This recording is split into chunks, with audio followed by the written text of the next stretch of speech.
Come in, Southern California. This is Radio Free Los Angeles. Do you copy? Repeat, do you copy?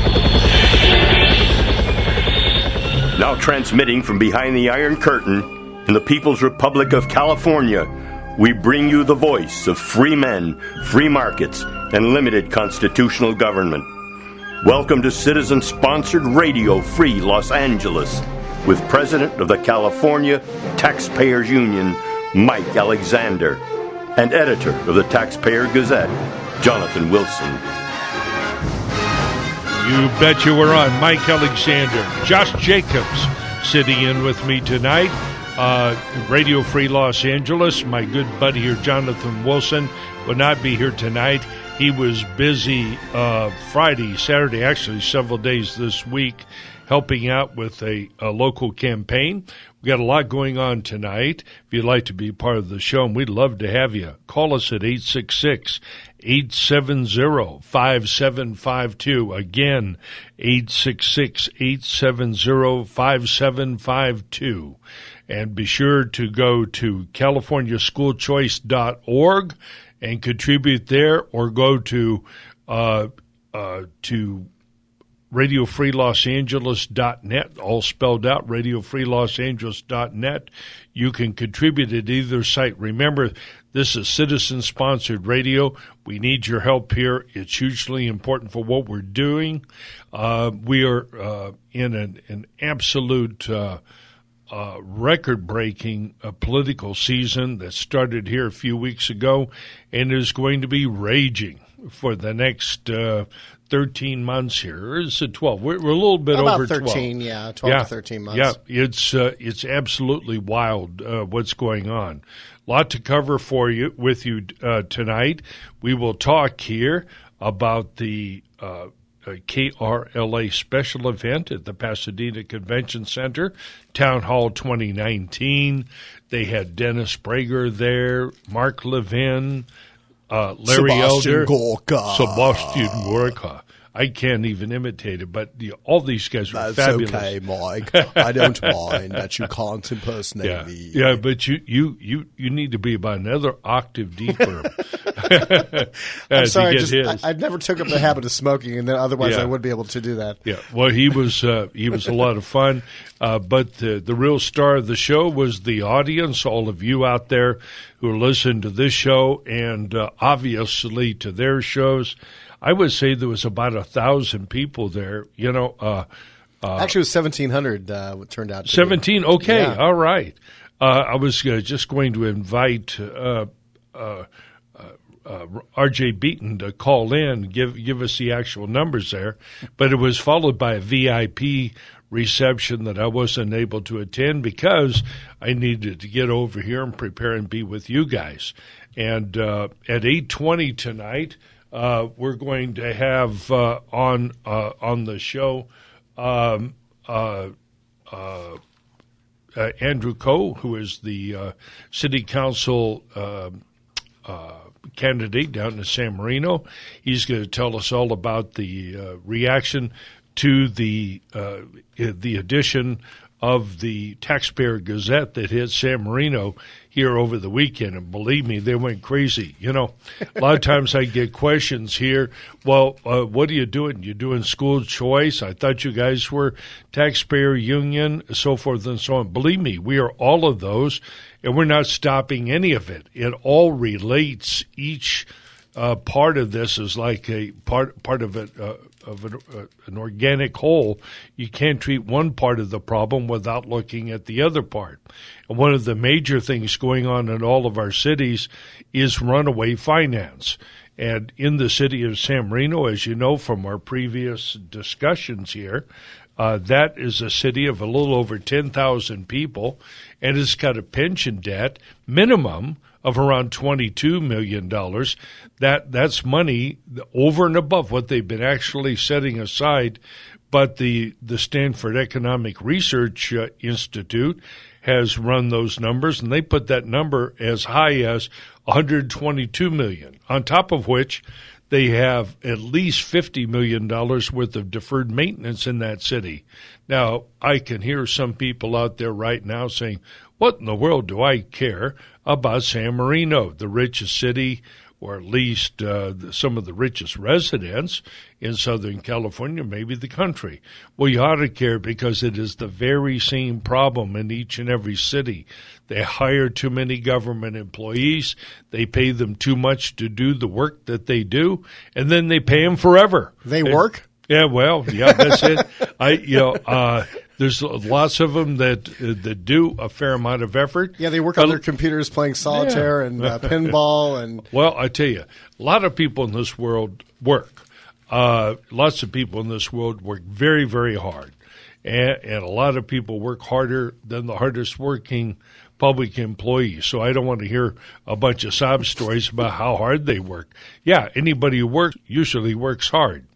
We're going to go into some of the teacher twaddle that we hear, too, and an excellent article by my good friend Larry Sand about the myth of teacher shortages and teacher overwork.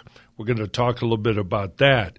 But just to get the ball rolling here, you had asked about this big event over there and what my reaction to it was.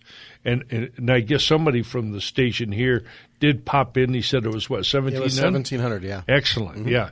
And there were lots of people outside. Now, what was interesting was America Has Talent, or Got Talent. America's Got Talent. America's Got Talent. They had their show over in the Pasadena Auditorium. It's kind of two different worlds. I don't know why that should be the case, because I actually enjoy that program. I'll watch it once in a while. Yeah. And so I don't necessarily... It's got Simon Cowell, who's a conservative. So yeah. So I don't necessarily think of its fans as whacked out liberals, but there's a bunch of them.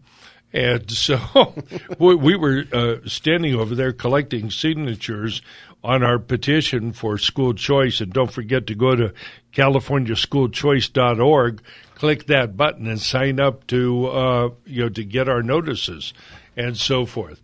But as we say, we've got two different worlds here sometime, and when we were talking with the people who are running the booth to gather signatures to recall Gavin Newsom,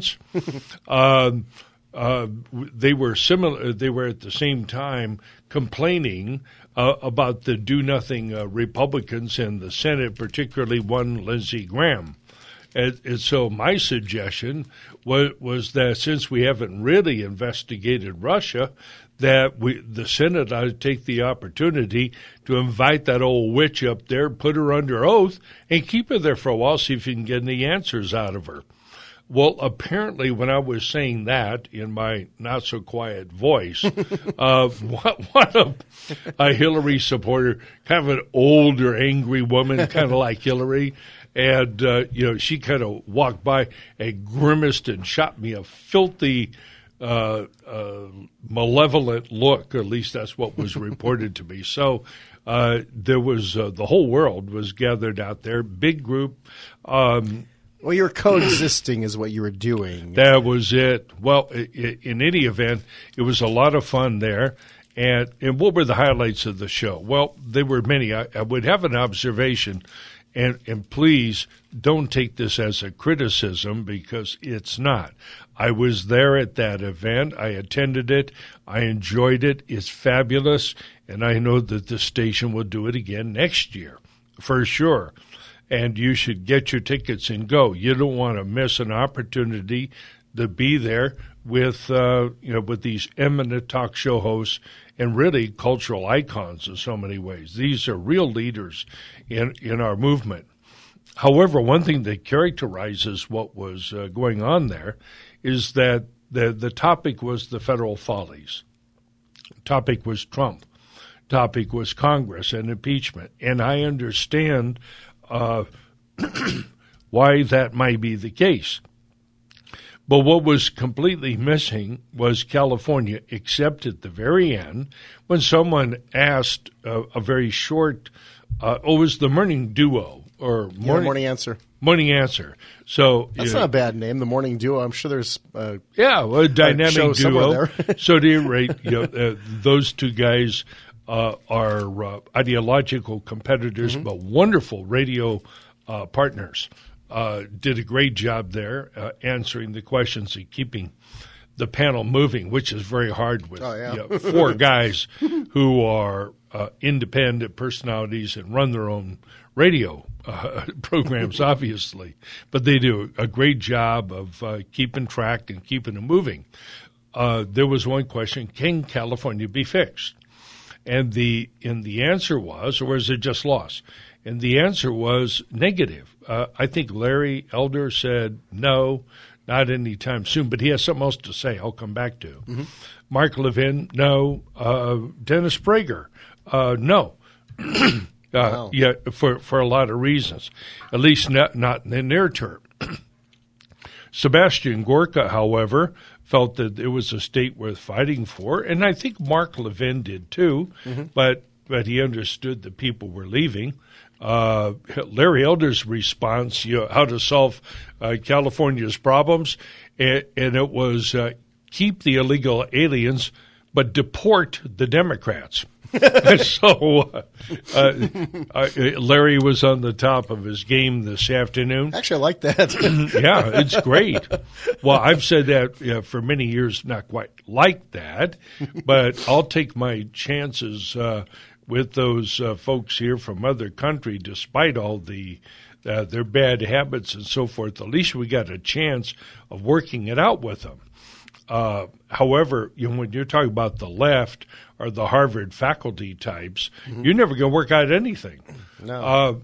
One other thing, that the point that I think that they made, with which I would agree, was the recharacterization of some, if not a good number, of our adversaries as enemies rather than adversaries. And they're enemies not because that they disagree with us, but because they seek to destroy our Constitution, destroy our society, destroy our culture. And particularly, Dennis, it'll come as no surprise to anyone listening, that Dennis placed a great deal of emphasis on the cultural wars that we're losing, and spoke of academia. Several people on the platform there did talk about our favorite subject, which is school choice, although it was most often discussed in the context of academia rather than rather than in the context of K through 12, which is where I think that liberals, or leftists to be precise, are being manufactured. And that, by the way, was another thing that emerged in the discussion this afternoon, and that was the crucial distinction between liberals and leftists. Exactly. There was once upon a time a Democrat Party with a lot of liberals in it, and these were people who shared many of our values, but did not necessarily share our politics. That is, share our ideas about how to best achieve quality education. There was not what we have right now, which is a concerted effort to redefine America as evil, evil in its founding, evil in its continuing existence, and in need of radical transformation, just like Obama Foodie Tootie, whatever his name was. By the way, that always reminds me, and I'm not a birther here, but one of the best bumper stickers ever was the one I saw early on, and that was one that said, somewhere in Kenya, a village is missing its idiot. And I thought that described that guy. Although he wasn't stupid, he was malevolent. And I think when the truth is known here, ultimately we will find out that he's the man, together with Brennan, who engineered this entire fiasco. And Brennan, remember, folks, Brennan back in 1976 when it came to the presidential election, he didn't vote for Jimmy Carter. He voted for the communist candidate for president. That's so my right. question is, how on earth did this guy ever get hired by the CIA? Well, I know. During the Reagan era. There's a story to be written and read. In the meanwhile, as I mentioned earlier on, we're fortunate to have on our program here tonight Andrew Ko. Andrew, are you there? Hi, Mike. Hey, welcome back to Radio Free Los Angeles, 866-870-5752. Any of you who listen regularly will recall a few weeks ago that we had Andrew on. Andrew is a longtime resident of San Marino, and it kind of late in the day, after all of his activism, he finally decided to throw his hat in the ring. And when he saw who was running over there in City Hall, he decided that even though it was too late to get on the regular ballot, he was going to run a write-in candidacy. He turned around, gathered his friends, and just launched here this past week.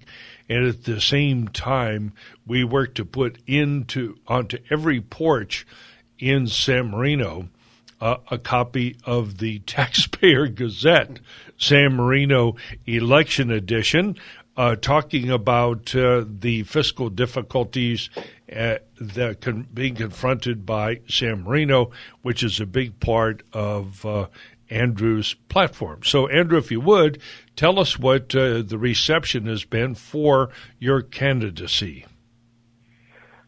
This afternoon, Hal Harigian and his girlfriend, Julie O'Reilly, was very generous and kind to host a reception for me to meet some San Marino voters. I think about 28 or 30 came. And they were very interested in what I had to say. They had a lot of questions. The consensus seems to be disappointment in the current city council, because when they were elected, they had platforms such as cutting the budget by 10%, but it went up by 9% this last year, or running the city like a business, which never happened. Right. So we saw some Facebook messages between Steve Talk, the current city council member, and Howard Peter Brody, and I understand he's on the planning commission. He calls my IQ lukewarm. And your Gazette, well, as I said earlier, I might agree with him, but for very different reasons. You've jumped into a hornet's nest here. Yeah, and he wanted the San Marino Tribune to investigate your RAG.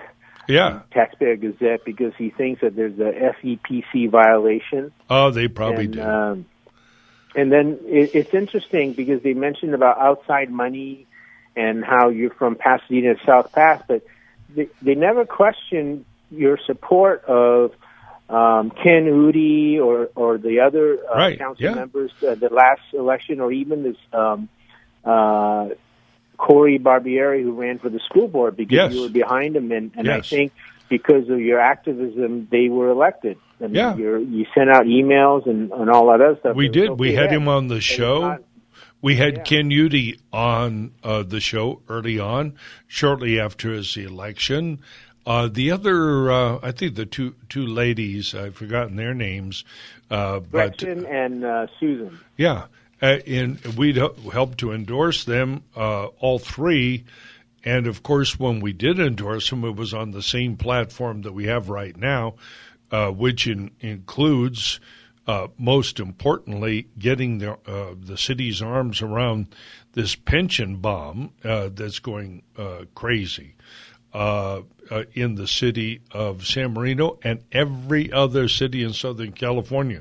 So don't tune out, ladies and gentlemen, because we're talking about San Marino. Andrew Ko, and don't tune out because we're talking to a guy running for city council. Remember, the city councils here collectively, together with the counties and the states, spend as much money as the federal government all over again.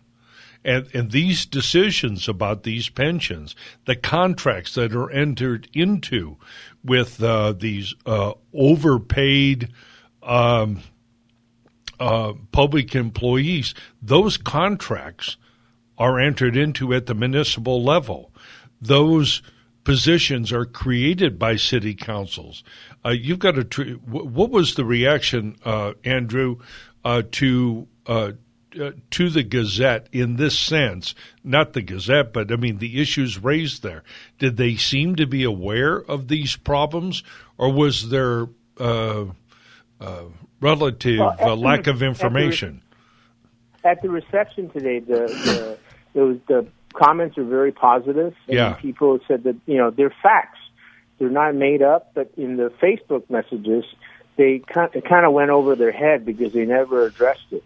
Yes. And what I told the voters and the supporters that came this afternoon is, whether it's the San Marino Unified School District or the city of San Marino, you can't keep going to the taxpayers to pay for your mistakes or your inability to make the difficult decisions. Right. It's just not fair to the taxpayers to always have to make up the mistakes that you guys made, right? And people only have so much money. And I told them, I said, next year is going to be year of the parcel tax. The state has a $13 billion school bond parcel tax coming down. Mm-hmm. The San Marino Unified School District is going to have maybe a $200 million deferred maintenance bond, yet they're taking money out of the deferred maintenance fund as we speak in their current budget. Now, who's doing that? Gap. Is that the school district? Yes, the school district. And then San Marino has this public safety tax Measure SM, which is to allow them to, transfer money between the reserves and the capital projects. It's not about public safety. It's about money being fungible and how they can go left pocket to right pocket. Right. And people really need to know. You can't keep going to people for money because you guys can't make the right decisions. Mm-hmm. Yeah. Among the people that were at your reception tonight, you had mentioned that there was dissatisfaction with the 3 city councilmen who were elected, just last year? Well, I think they're dissatisfied with the entire city council. Yeah. And what was their perception as to what would be done? How about the police department and the fire department? We at the California Taxpayers Union, we had suggested, in fact, virtually demanded that San Marino get rid of its police department and get rid of the fire department and just enter into a contract with the County of Los Angeles, at least to put a cap on that open-ended pension liability. What's the reaction of the residents to that proposal? I mentioned to them, I told them that 2 years ago, the mayor and Ken Udi and I went to see the L.A. County Department of Public Works because 14 cities outsourced their building department to the county. Mm-hmm. And Ken Udi's to-do item was to get information on how many permits were applied for, how many inspections and everything, so that we can talk to the county and figure out how much it would cost if we outsourced. And he hit a brick wall. I asked him 3 or 4 times via email. I said, "Were you able to get this data?" And he wasn't. Right. The bureaucracy or whatever from the city manager down essentially wouldn't provide him with that data. Right. So exactly. That kind of stalled. And I said, at least we can start with that. I mentioned that there are other cities that outsource their fire to L.A. County, but that's a little farther down the road. But I said, you got to start somewhere with the low-hanging fruit. And there's a lot of low-hanging fruit in the operations. I even mentioned the ISO, International Standards Organization. Yeah. They have a set of, codes that would help a municipal or local government level become quality certified so your operations are efficient. I want to be on that I want to be on that visiting committee. Yeah. Hey, well, Andrew, but Mike, I just want to let your listeners know, my website is keepsanmarinogreat.org. and you can get more information on there and show your support. I would really appreciate some help because we're going to have to start doing some advertising and some mailers in the next few weeks leading up to the November 5th election. You took the words out of my mouth. Keep San Marino. What was that?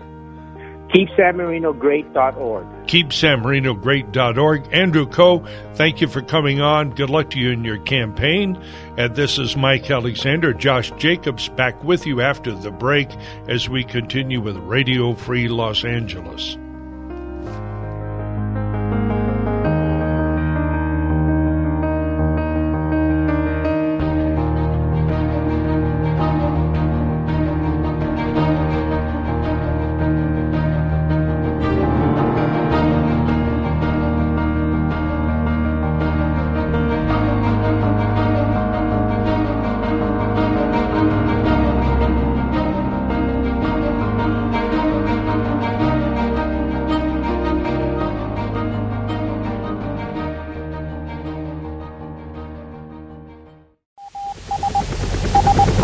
Come in, Southern California. This is Radio Free Los Angeles. Do you copy? Repeat, do you copy? Now transmitting from behind the Iron Curtain in the People's Republic of California, we bring you the voice of free men, free markets, and limited constitutional government. Welcome to citizen-sponsored Radio Free Los Angeles with President of the California Taxpayers Union, Mike Alexander, and editor of the Taxpayer Gazette, Jonathan Wilson. All right, everybody, back with you here. Mike Alexander sitting in with Josh Jacobs here, Radio Free Los Angeles. Our number here is 866-870-5752.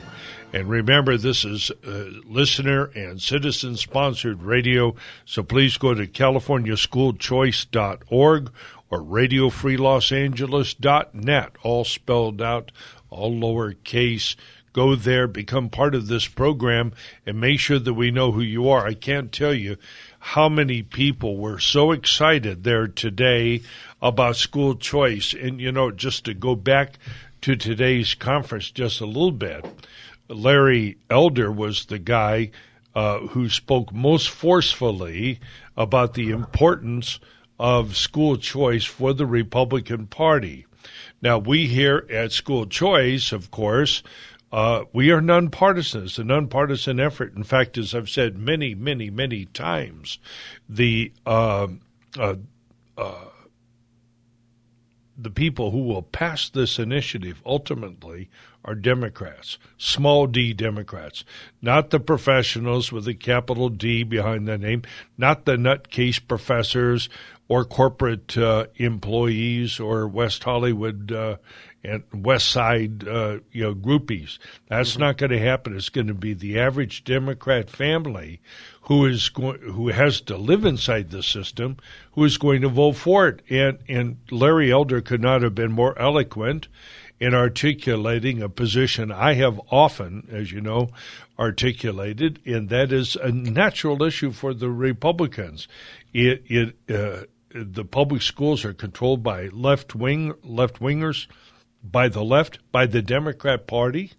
And, of course, the Republican Party has been no great help in this area, no. But it should be embracing reform of these schools and reform in the form of a market solution.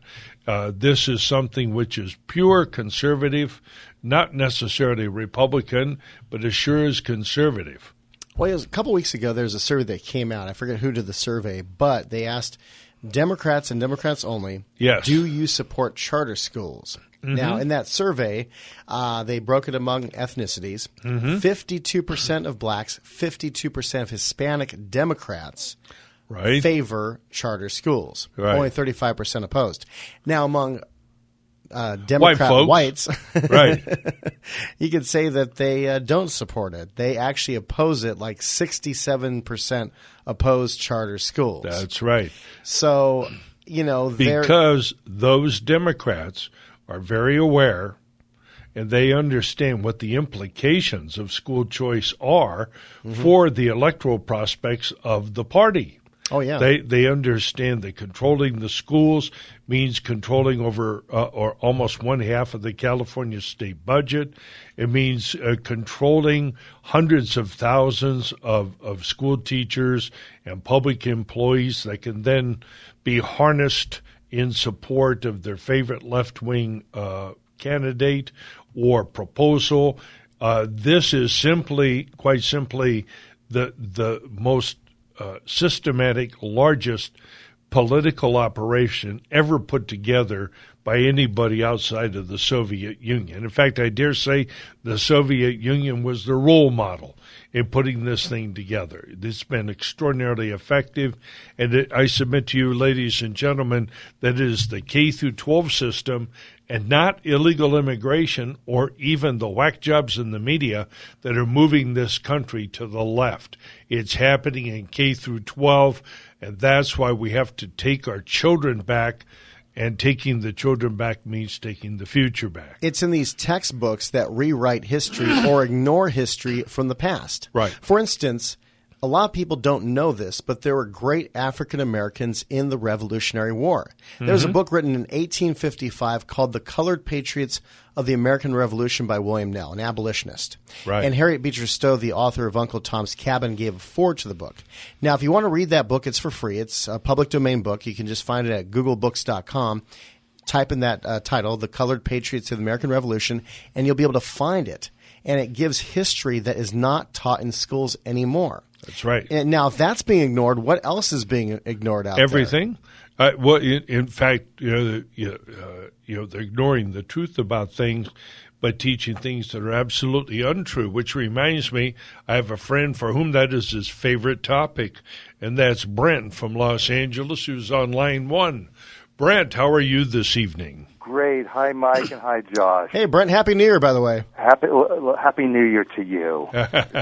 Actually, I don't know, as you know, or perhaps I'm not sure, on Rosh Hashanah, the New Year, it isn't just a New Year for Jews from our perspective. It should be a universal holiday because Rosh Hashanah commemorates the birth of Adam and Eve and, in effect, the start of humanity, which was the entire purpose of God's creation of the universe.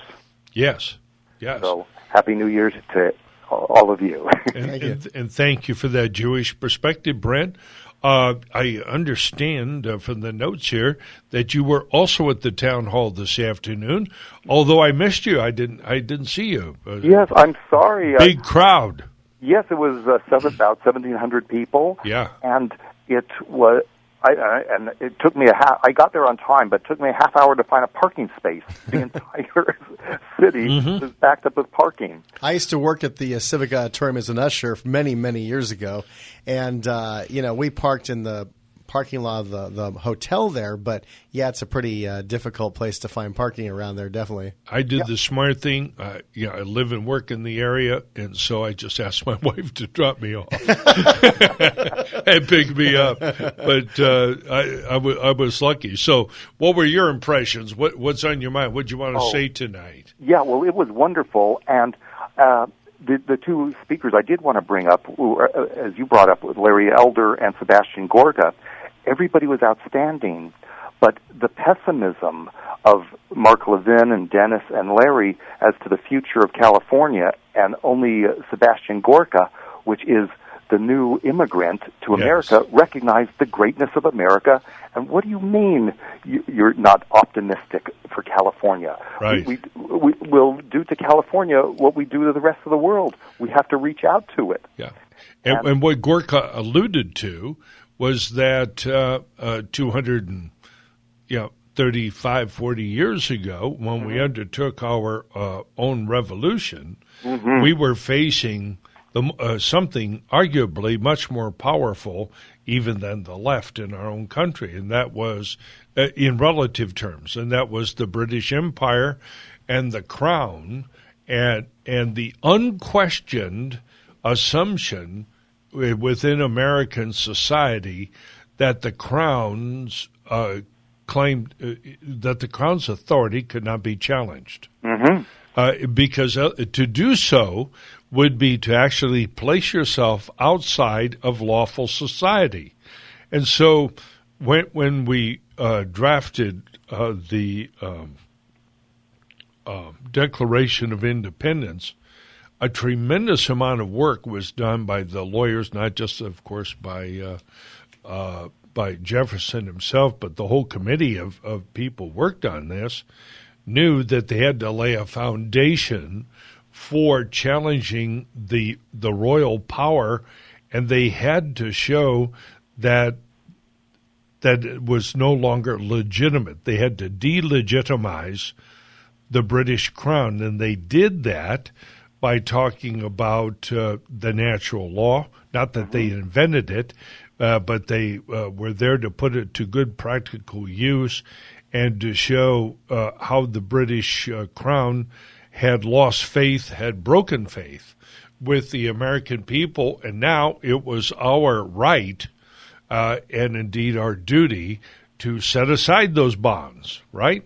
Yeah. And to strike out in a new direction. Well, why is that not the case here? And why should we be negative? Especially, Brent, when what we're proposing to do, which is different than I thought Larry Elder was almost going to say it. He didn't quite. But the key here to the revolution in California is school choice. Yes. Because it takes the children back. Mm-hmm, mm-hmm. It will reduce it'll reduce funding to the leftist Leviathan by up to 20 or 30% just in the first year. Do any of you people out there operate any kind of a business that can take a 30% hit in 1 year and still keep on going at the same levels? You can't. And their political operations will be crippled by this, completely crippled. Mm-hmm. And we will change the subject, and we'll usher in a new era of affluence, of settledness in the state of California. Why would people leave California if California is the only state in the union where the average family, in fact, the average immigrant family, can get a private education furnished by the state?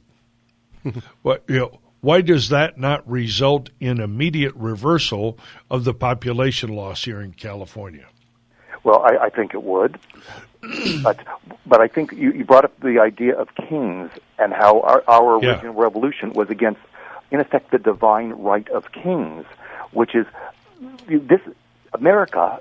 We're used to this concept of there is no divine right of a king. They Right. overthrew it, and so they're trying to replace the divine right of kings with what is now the divine right of the communists. Mm-hmm. It's the Right. godliness of communism and of socialism, as if it has some god. And it was They're always the same way, whether it's the head of a primitive tribe, or the head of a religious cult. Yes. Or your average union leader, or school teacher, or even in our democracy, these emerging tyrants. They're all the same people as the communists. They all have one thing in common, and that is their desire for complete control. And the modern iteration, however, is completely totalitarian, in that they demand not only obedience, they demand not only loyalty, but they want you to embrace the reality and submit your will entirely to them, embracing this vision of the world and denying reality if necessary. And that's what they do. They want control of the language. They want control of your children. They want control of all of your money and of your property. They are totalitarians, that is, totalitarians. Well, you heard what happened in New York City this week. The mayor is living up to the name Bill DeCamio, because now if you say the word illegal alien, you could be fined up to $250,000. I'm asking myself, where is somebody to call the American Center for Law and Justice or the Alliance Defending Freedom to get that law thrown off the books? That is crazy. Right. And yet they have this major violent crime problem, and they're concerned about what word somebody says instead of being worried about the subways being, But that's what they do. See, now, on the surface, it sounds illogical, Josh. Why would anybody do that? But you're not looking at it from their perspective. They don't care about crime. They care about control. Believe me, Soviet societies, communist societies, they know how to deal with criminals. And in the end, although they tolerate them now, in the end they will treat them differently, just like Hitler did with the radical elements in Vienna and elsewhere. And at that time, homosexuals were part of kind of the under society of Europe, and later on, those that had helped him riot on the streets, his Antifa, his brown shirts, those guys were rounded up and put in jail. Many of them sent to camps and executed. Kind of like Max Zorin in the movie View to a Kill. He has all these people help him. They ends up killing them at the end. They do that because these people had already proven to be hostile to the existing order and willing to engage in violence against legitimate, quote unquote, within the Nazi system, right? Governments. You got to get rid of them. So they know how to deal with it. But in the meanwhile, their biggest problem is to control Brent, you, and me, and that's where they focus their efforts. Well, it's about the submission and the surrender. Yes. And so everything, really, if it's from plastic straws to schools, yes, to abortion, to anything, they need to control your mind. Yep. And the moment they can sue you for using a word that they consider inappropriate. It's not about the word. They know it's an appropriate word. They know it's coherent and sensible. What they're doing is they stop you from thinking and they taking your mind from you, that's when you're under total control, and that's always the con. But what I wanted to mention for a moment, if possible, sure, is in the morning and the day before, I went to another conference. This is from the American Freedom Alliance, where Karen Sigmund, the teacher who was fired just recently because she, dared have another conference. I know Karen. Yeah. Yes, about the long march of the institution, of the long march through the institutions, the Marxist March, and this conference was on global freedom movements. And everything that's happening to President Trump, everything that's happening in Los Angeles, education, is happening around the world. And they're using the same techniques. If it's in France, England, Hong Kong, Austria, Germany, the Netherlands, South Korea, all of these areas are raising up for freedom. And there's a new revolution, and America is just hopefully will be leading that revolution throughout the world. That's right. And all we have to do is to tell these parents what our proposal is, and we will be victorious. Our only problem is going to be Republicans, but I'll say this. I have spoken with several Republican groups and candidates, I should say, here recently, and those candidates are willing to incorporate school choice in their platforms because many of these Republicans do have to attract Democrat and moderate votes within their community, and this is a program that they can go to the average family, average Democrat family, and talk to them. How can you talk with them about high taxes when many of those families don't pay taxes at all? How can you talk with them about fiscal efficiency when they can't even spell the words? No, I'm not being offensive here. I'm describing a lot of voters. How can you talk about our pet issue here that the pension debt bomb is going to destroy the state, and you talk about rates of returns, negative interest rates, all this kind of stuff. You might, in the words of my One of my favorite clients many years ago. I'll give you his first name, Danny. He was he was of Indian stock, and he used to tell me when I was suggesting a strategy that he didn't think would work. He says, Michael, it's like reading Bible to animal. And that's what it's like, and these the Democrats here and liberals and big government Republicans know perfectly well what's going on, but they refuse to admit it. So when we go into the neighborhood with this kind of a proposal and we're talking to these families about their children, not our children, we're talking to them about their family's future.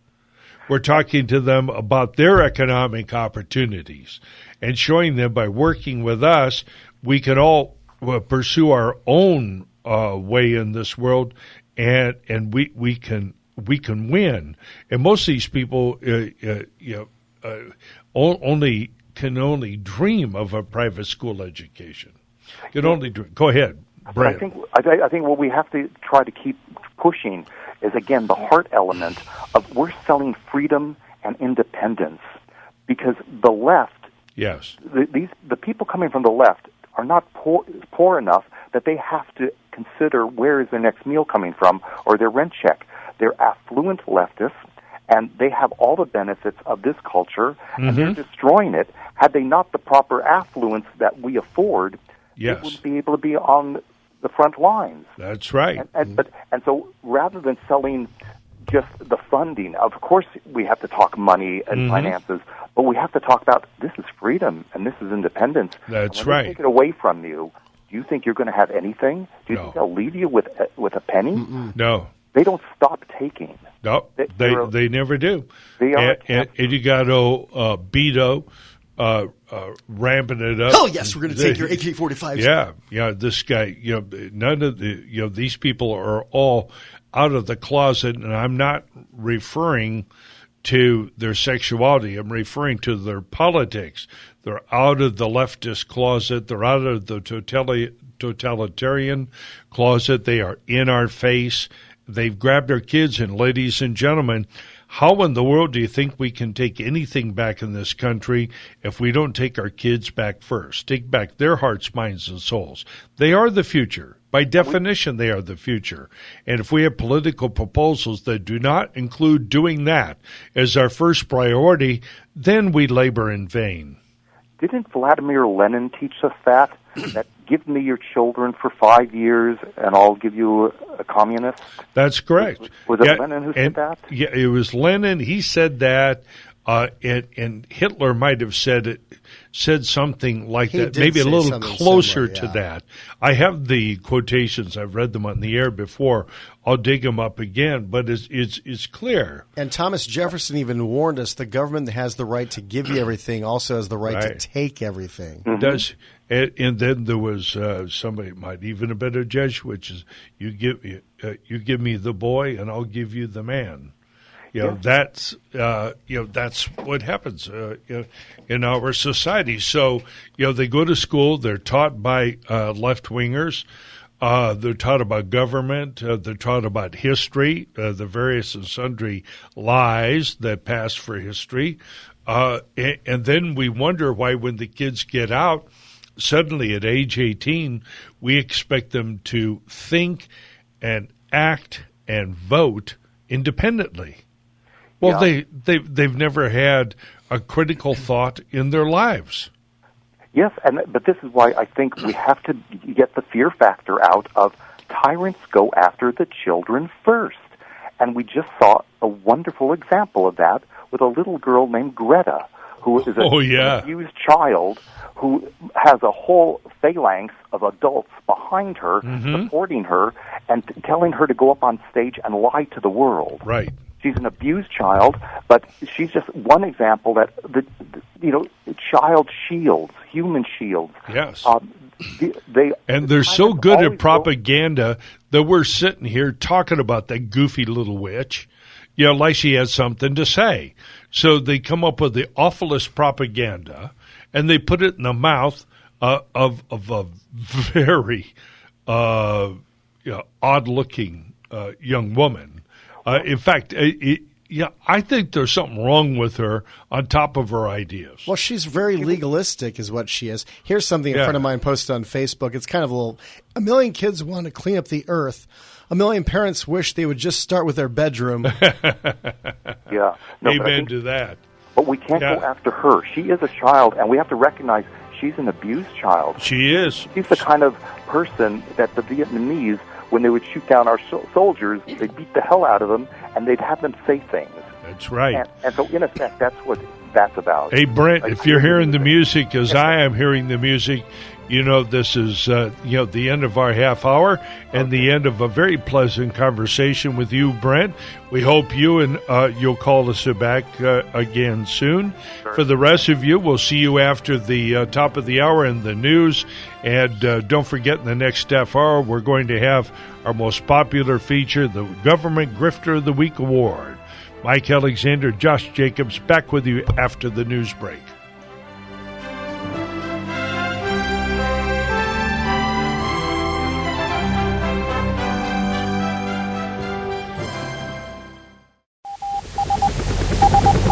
Come in, Southern California. This is Radio Free Los Angeles. Do you copy? Repeat, do you copy? Now transmitting from behind the Iron Curtain in the People's Republic of California, we bring you the voice of free men, free markets, and limited constitutional government.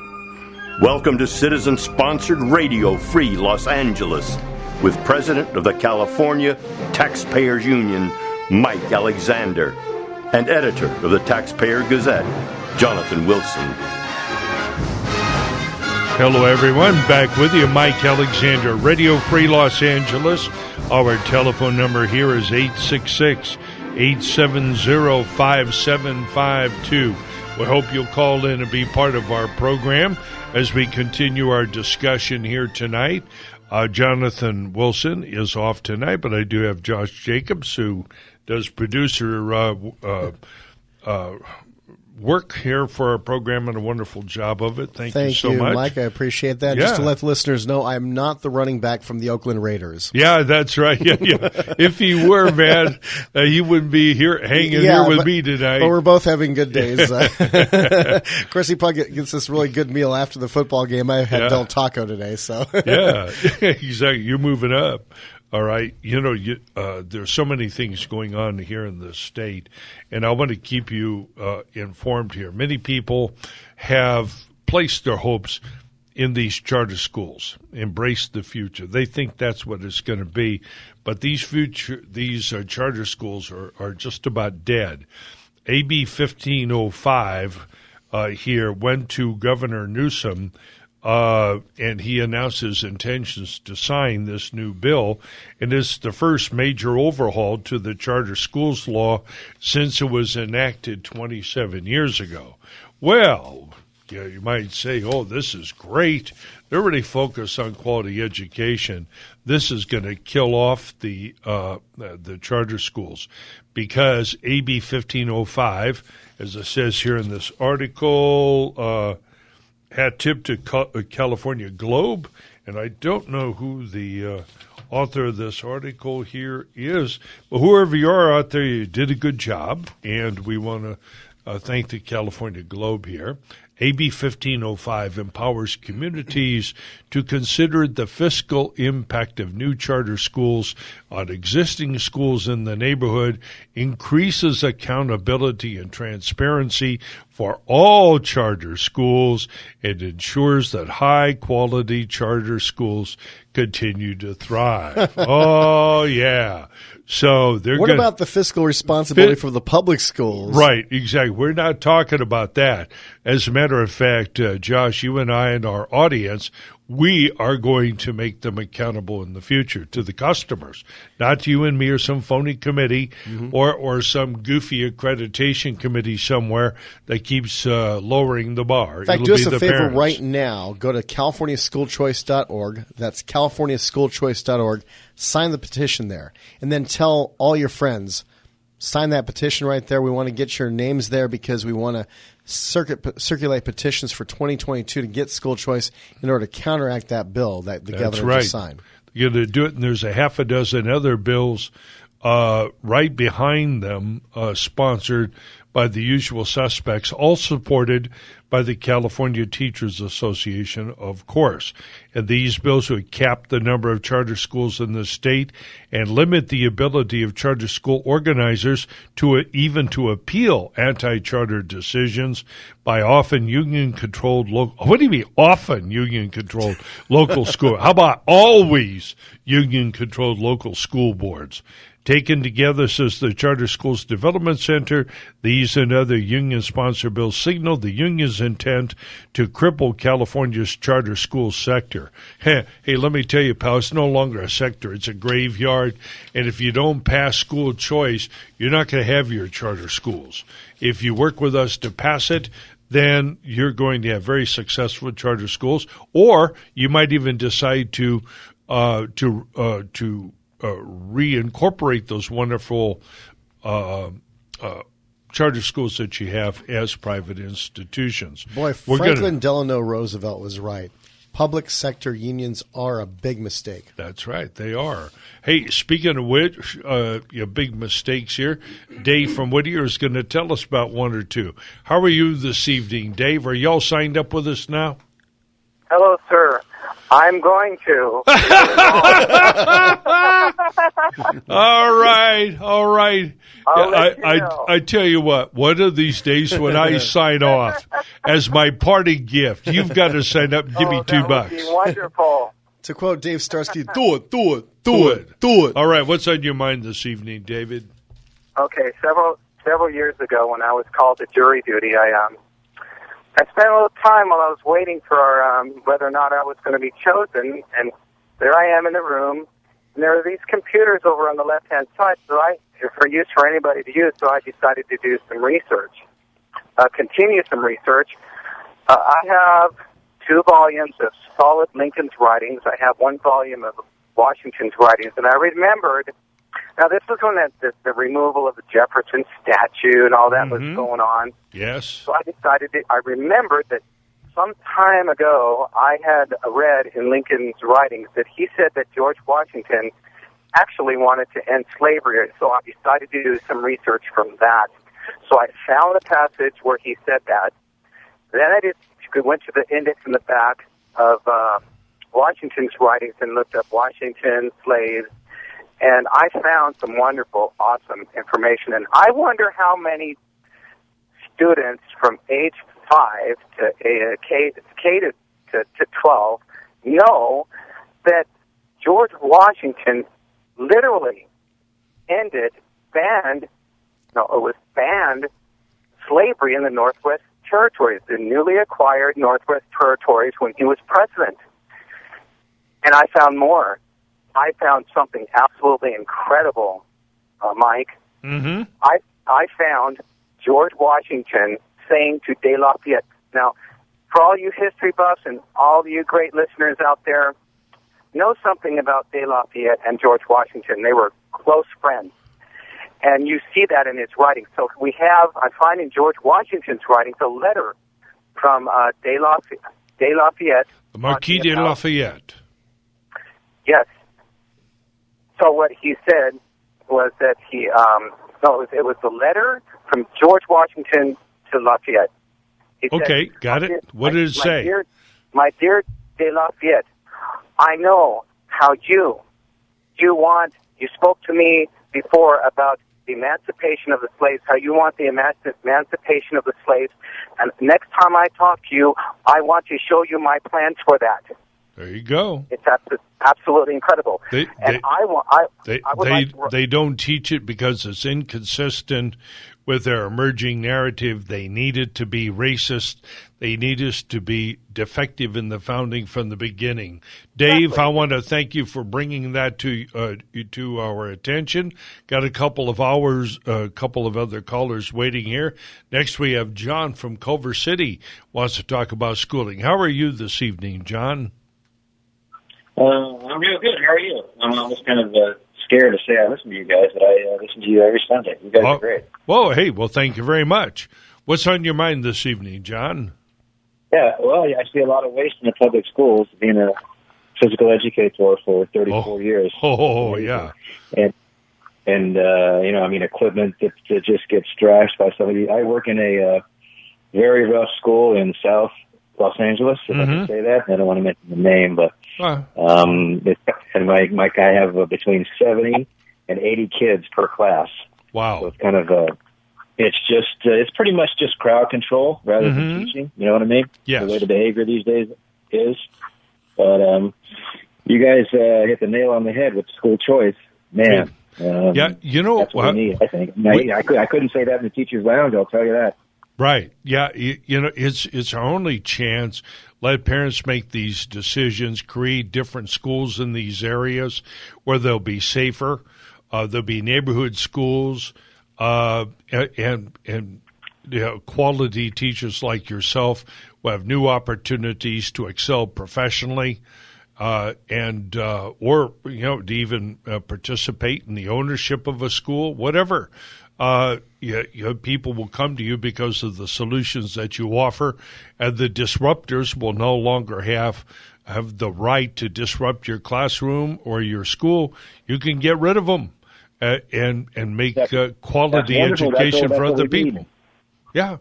Not everybody's a little angel, and we cannot get disruptors out of our classroom. I mean, I'm in the field, so it's okay. I can kind of distance myself a little bit, or have them go, sit in the shade. Just make sure you sit where I can see you, so you're not, writing on stuff or beating up little Susie or this or that. Right. But man, I mean, it's just these public schools are tough. I'm within about 2 years of retirement, and I'm not going near a school once I retire. And there's no way I can send my daughter to a school. Well, I hope that you will go to California.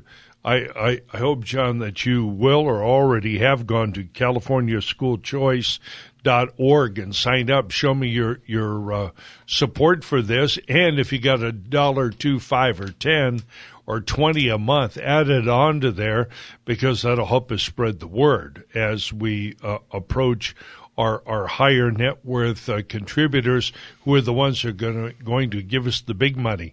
But before the big money will get committed, they want to know the whole lots of, forgive the bad grammar, whole lots of people, families and everybody else are committed.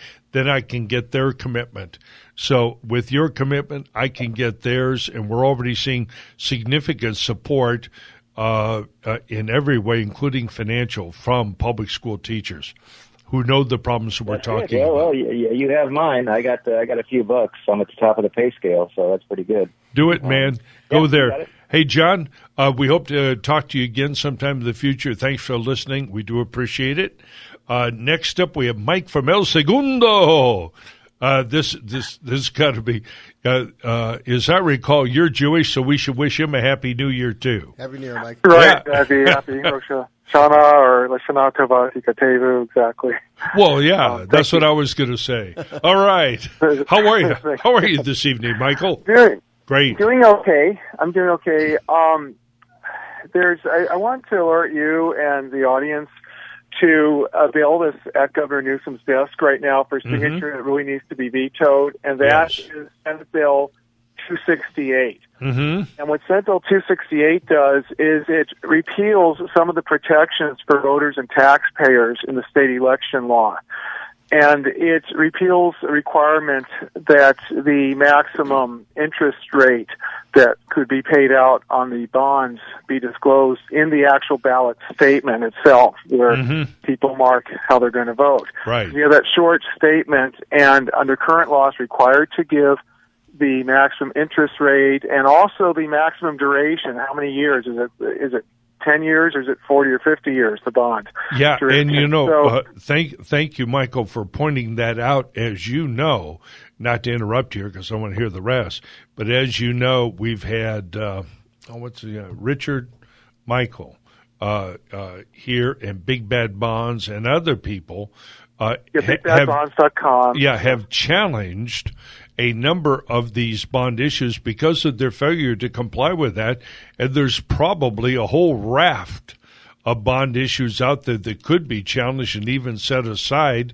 because they failed to disclose not only the interest rate, but how long this thing was going to go on.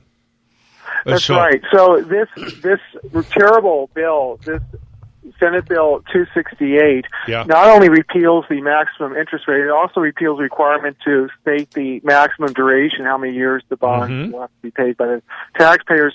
And even under existing law, it's inadequate, and it really needs to be fixed because it only requires disclosure of the amount of money being borrowed, not the maximum amount the taxpayers will have to pay back with all that interest, which can be up to 4 times the amount borrowed. Right. So if you have say a $100 million bond, the taxpayers could end up having to pay in their property taxes at $400 million, almost half $1 million back. That's right. And at the same time, we're borrowing a lot of this money because we're bearing so much of it in exorbitant salaries. As I say so often, as we say here in this program, cities hire too many people to do too many things, pay them too much money, and pay it forever. Yeah, and as I like to say, we have this cycle of corruption where the government employee unions, be they school teachers or be they police officers, firefighters, other government employees, they campaign and spend a lot of money and a lot of volunteer labor to elect their own bosses, basically, to elect the city council members, the school board members, who are then beholden to them, and then they get to dictate to those people how much their pay raises and pension increases should be and how much to raise taxes and fees on residents and businesses. And they typically endorse and support the candidates that promise them the biggest pay and pension increases and the biggest tax and fee increases, and yet they lie. They send out mailers saying these candidates are the best for your public safety or these candidates are the best for public education, and they're flat out lying. Yes. And that's just a few of the nicer things we can say about them. And now we see a spate of legislation coming out of the one-party state here that is designed to booby-trap our efforts to get rid of these bonds. And they're getting, while the getting is good. They're lowering the standards of good governance. They're redirecting gas tax money. They're going to build or finish that train from nowhere to nowhere, no matter what the people of the state of California say. And we've just had a recent significant increase in fuel prices here. We've got the highest gasoline in the country. We're paying $2 more on average than all the other states, and we still have the second crappiest roads in the country. That's right. Well, actually, we have the highest gas taxes in the country, correct, and that, of course, drives up the price. And yet we have overall statewide, we have very good weather compared to many other states to get a lot of snow and ice. So there's no excuse for the very poor quality of the roads. And people's cars get damaged from the potholes, their tires get damaged, it costs them a lot of money to fix and maintain their cars because of these corrupt politicians that spend the money on other things than what they're supposed to spend it on. Another thing I want to mention is City of Gardena sent out a mailer to voters. I don't know if it's to all residents or just to voters, but I got a copy of it. Someone who lives in Gardena gave me. And it's a questionnaire. Anytime you get a questionnaire from the city asking you what your priorities are, it almost always means they're going to put a tax measure on the ballot. Exactly. I know. It should include Vaseline, those little portable packages. What they're doing, Mike, is they're doing political campaigning with taxpayer money because whatever you say your priorities are, that's what is going to appear. What the majority of people say is highest priority, second highest priority, third highest priority. Those will appear in the ballot statement, the argument in favor of the tax measure. So they're going to word it to deceive voters, even though they have no obligation to actually spend the money on those things. That's right. So hey, Michael. This mailer, this questionnaire is clearly geared for supporting a tax measure. They don't list anything here about fiscal responsibility in city government in Gardena. They don't mention anything here about not raising taxes or even lowering taxes. So they list things like keep public areas safe and clean, repairing streets and potholes, maintaining firefighters and paramedics, maintaining 911 emergency response time. It's all stuff to get people thinking that we want to not lose these things. Hey, and that's always a threat they make. Mike, Mike. Hey, we're up at, I've got my Government Grifter of the Week award to do here. I have one question for you. As you know, we spent a lot of time talking about smaller cities. You've been involved in El Segundo. What I'd like you to do would be to hold on and give me your number, because I'd like to talk to you about doing a review of El Segundo down there and maybe a few of your cities in the South Bay, just to show our listeners that our focus on these small cities is not misplaced. Would you be interested in doing something like that? Yes, I would Excellent. be very much. All right, so and, I want you. By the way, our smaller cities oftentimes are the refuges. The place where people escape to from cities like Los Angeles. I'm a refugee from Los Angeles. Michael, love you. Hang on, Brooke will take your number, and we'll go right to Government Grifter of the Week award. Music, maestro, please. And now it's time for the weekly Government Grifter Award. And here he is, Le Mesure Juan Tierra. Hey, Juan, how are you? Real good, Mike. Hey, did you go to the program this afternoon, the town hall? Well, I couldn't afford a ticket, Mike. You need one of these jobs, one of these grifter jobs. But I was out there signing up people on the waiting line. You sure were. And R.J. Beaton said, he said, "Why? I ran into that guy that does your grifter deal." He said, "I heard his voice. I said, I know that voice. I know that voice." Well, of course, it was Juan Tierra. Well, I have a face made for radio. That's You do. What do you have tonight? Well, first of all, let's look at a small city, Cudahy. Oh, yeah, I know it well. You know it well, okay. I do. This is one of the string of industrial suburbs in southern L.A. County, which has experienced corruption issues the last 3 years, few years. Sources tonight, State Controller's Office, L.A. Times, and U.S. Department of Justice. Little historical background. Was named by its founder, Michael Cudahy, the meatpacker. Baron. Yep. Cudahy Meat Company. Bought part of a Spanish rancho about 110 years ago and divided it. It has now become a industrial suburb, obviously. Population, about 23,000, 96% Hispanic, and about 1.2 square miles in area. Mm-hmm.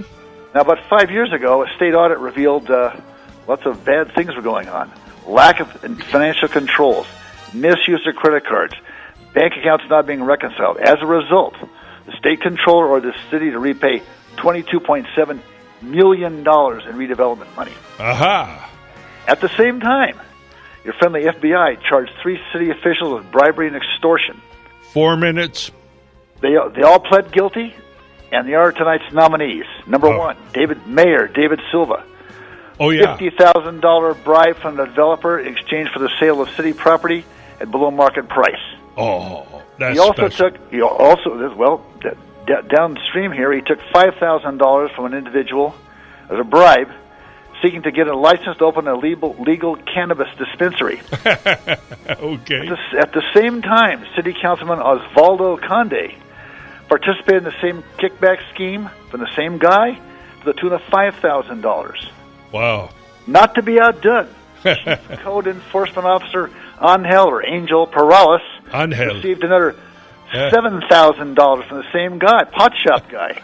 So 17 grand in kickbacks. Everybody was in on it. I wonder if they ever got that shop opened. I want to get that shop owner on here.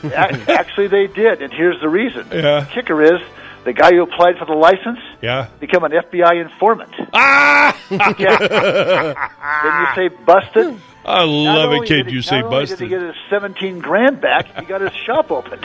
All right. And drum roll, please. Okay. Well, but first of all, the mayor got a year in federal prison, a year's probation. Conde got 3 years in prison as he was a point man, and Perales got off with 5 years because he flipped on the other 2 guys. It's a deal. Drum roll, please. Drum roll, maestro. And the winner is... I'm going with the ex-mayor Silva because he took $55,000. He's an inspiration to us all. He absolutely is. And I never thought I'd feel sorry for a dope dealer, but I'm starting to. I'll tell you, man. What can we say? Hey, if you read between the lines, you get the impression that the guy flipped because they were putting a hammer on him. Yeah. He went to the FBI and said, "Hey, these guys are holding me up. What do I do? Wear a wire." Right. I know. Well, Cudahy, I grew up there. Cudahy lies literally along the tracks. And the first house we lived in Huntington Park was right down there by Salt Lake Avenue, which runs along the west side of the tracks down there. And Cudahy lies right there. It terminates about Santa Ana. A very small city, and it's just been industrial forever. And there's a new guy, I can't remember this guy that I know who's a councilman down there, but he's trying to help clean it up. Good man, Harvard grad, came back to the neighborhood. Good for him. Good young man. So at any rate, Juan Tierra, as always, we appreciate your time, and people do know you, know your voice, and appreciate your hard work. And so we're coming up now. You hear that music? That means that we have finished another program. It's been a lot of fun. Be sure to go to CaliforniaSchoolChoice.org. Become part of the solution to the biggest problem that we have, which is K through 12 education. Thanks, everybody. Enjoyed it. Thank you. Thank you, Josh. Thank you, Brooke. And the best board man in the business, Jeff. See you all next week on Radio Free Los Angeles. Bye.